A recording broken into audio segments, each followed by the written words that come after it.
శుక్రవారం రోజున స్త్రీలు ఈ పువ్వులు పెట్టుకుంటే ఏమవుతుందో చూద్దాం.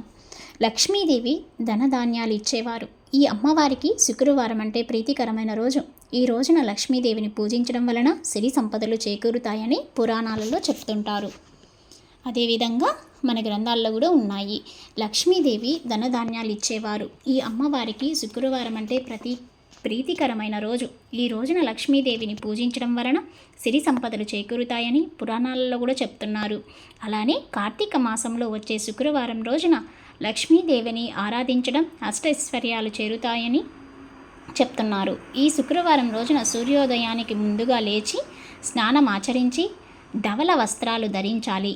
శుక్రవారం రోజున ఉపవాస దీక్షను చేపట్టి అమ్మవారిని పూజించాలి. స్త్రీలు ఈ రోజున తెల్ల పువ్వులు, కుంకుమ రంగు పువ్వులను పెట్టుకొని లక్ష్మీదేవిని పూజించడం వలన వారు దీర్ఘ సుమంగళిగా ఉంటారని భక్తుల విశ్వాసం.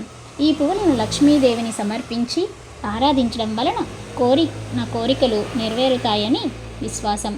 సో మనము శుక్రవారం రోజున లక్ష్మీదేవికి తెల్ల పువ్వులు, కుంకుమ రంగు పువ్వులున్న పూలతో మనం పూజిస్తే మనకు లక్ష్మీదేవి కటాక్షం జరుగుతుంది. అదేవిధంగా మనం కూడా ధరిస్తే మనకు దీర్ఘ సుమంగళిగా ఉంటారని పురాణాలలో చెప్తున్నారు. ఇలాంటి వాటి కోసం మన ఛానల్ని సబ్స్క్రైబ్ చేసుకొని పక్కనే ఉన్న బెల్ ఐకాన్ని క్లిక్ చేసుకోండి ఫ్రెండ్స్, మరిన్ని వీడియోస్ కోసం. అదేవిధంగా మంగళవారం రోజు నా స్త్రీలు ఎలా ఉండాలి, ఎలా ఆచరించాలి అనేది కూడా నెక్స్ట్ వీడియోలో ఉంటుంది. మీరు హ్యాపీగా చూడొచ్చు. ఓకేనా friends?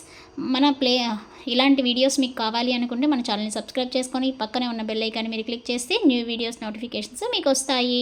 Thanks for watching. Please subscribe my channel. అదేవిధంగా పిల్లలకి బెడ్ టైమ్ స్టోరీస్, పెద్దలకి కాలక్షేపానికి మంచి మంచి నవళ్ళు, సరదాగా కాసేపు నవ్వుకోవడానికి funny jokes and Ramayanam, Shivapuranam కూడా మన ఛానల్లో అవైలబుల్లో ఉన్నాయి. ప్లేలిస్ట్లోకి వెళ్ళి మీరు వినవచ్చు. సో మీరు చదవాల్సిన అవసరం కూడా ఉండదు. మీరు జస్ట్ ఆడియో నవల్సే కాబట్టి మీరు వింటూ ధరించవచ్చు. Thanks for watching. Please subscribe my channel.